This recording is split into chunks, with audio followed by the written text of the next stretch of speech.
अब इसको लिखा, जैसे उसमें सिर्फ म्यू लिखे थे ना, उसमें सिर्फ क्या लिखे थे, म्यू, लेकिन यहां पर जब म्यू लिखेंगे तो दोनों माध्यम का भी नाम लिखेंगे, क्योंकि दोनों में से वहां म्यू लिखने का मतलब समझ में आता था कि एक माध्यम जो है वायु है और दूसरा माध्यम को दिया रहता था।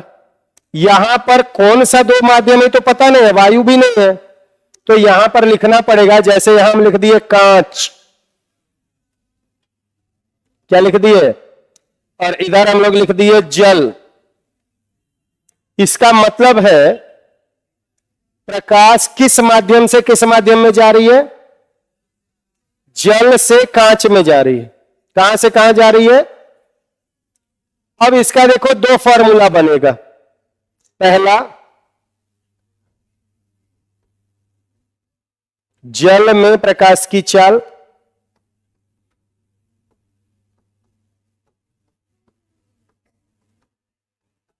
बटा कांच में प्रकाश की चाल,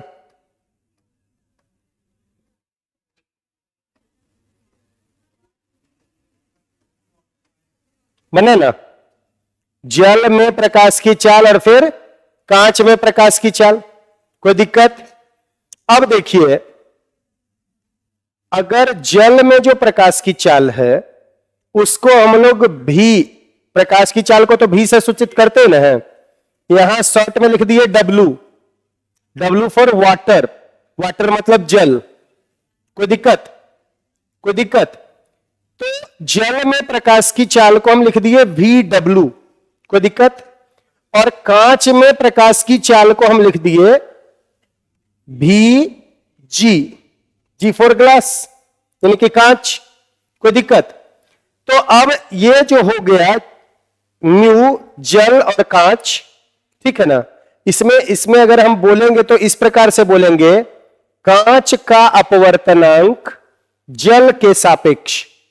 इसको पढ़ेंगे कैसे, पहले ये सुनना, कांच का अपवर्तनांक किसके सापेक्ष, जल के सापेक्ष, ठीक है, कांच का अपवर्तनांक जल के सापेक्ष, ठीक। कोई दिक्कत? अगर यहां पर ऐसे लिखा रहे म्यू 2 1, इसका मतलब हो गया दूसरे माध्यम का अपवर्तनांक किसके सापेक्ष, पहले के सापेक्ष। अगर यहां लिखा हुआ है म्यू और यहां पर हम लिख दिए मान लीजिए कांच और यहां लिख दिए हीरा, क्या बोलेंगे, हीरा का अपवर्तनांक किसके सापेक्ष, कांच के सापेक्ष। पढ़ने आ गया? कैसे पढ़ेंगे इसको, हीरा का अपवर्तनांक कांच के सापेक्ष। इसमें क्या बोलेंगे, कांच का अपवर्तनांक जल के सापेक्ष। इसमें द्वितीय माध्यम का अपवर्तनांक पहले माध्यम के सापेक्ष। कोई दिक्कत?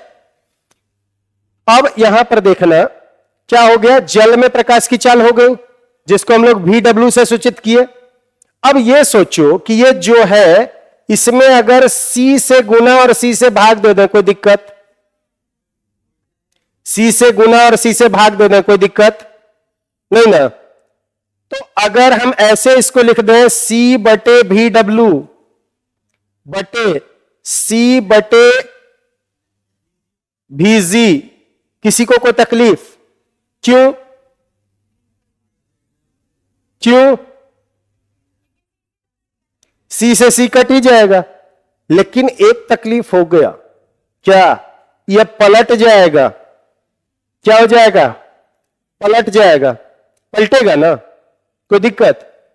तो इस हिसाब से आप इसको सॉल्व करके देख सकते हैं, ठीक है। तो एक तो अगर ये C वाला अगर कंसेप्ट मान लीजिए अभी नहीं आ रहा है समझ में, थोड़ा सा इसको रोको। क्या हुआ? हाँ, C से C कटेगा, बिल्कुल कटेगा C से C, ठीक है ना। अच्छा, इसको अगर हम बोले तो ये क्या चीज है, यही तो अपवर्तनांक है। क्या है ये, अपवर्तनांक है कि नहीं है, है ना अपवर्तनांक। और ये जो है ये भी अपवर्तनांक है। किसका अपवर्तनांक है, ये कांच का अपवर्तनांक है और ये किसका अपवर्तनांक, जल का अपवर्तनांक है। तो हम दो तरीके से डिफाइन कर सकते हैं सापेक्षिक को। एक तो जल का अपवर्तनांक और कांच के अपवर्तनांक के बीच में संबंध स्थापित करके, और दूसरा जल में प्रकाश की चाल और कांच में प्रकाश की चाल के बीच में संबंध स्थापित करके। दो तरीका हुआ कि नहीं हुआ? हुआ ना। तो अब दोनों से हम लोग फॉर्मूला बनाएंगे। इस चीज को छोड़ दो, फॉर्मूला दो बना लेते हैं। एक तो ये हो गया, एक फॉर्मूला आप ऐसे यहां लिख दो, म्यू जी डब्ल्यू।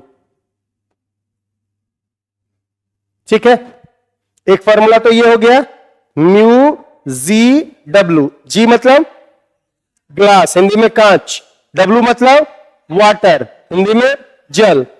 तो अब इसको पढ़ेंगे, कांच का अपवर्तनांक किसके सापेक्ष? जल के सापेक्ष।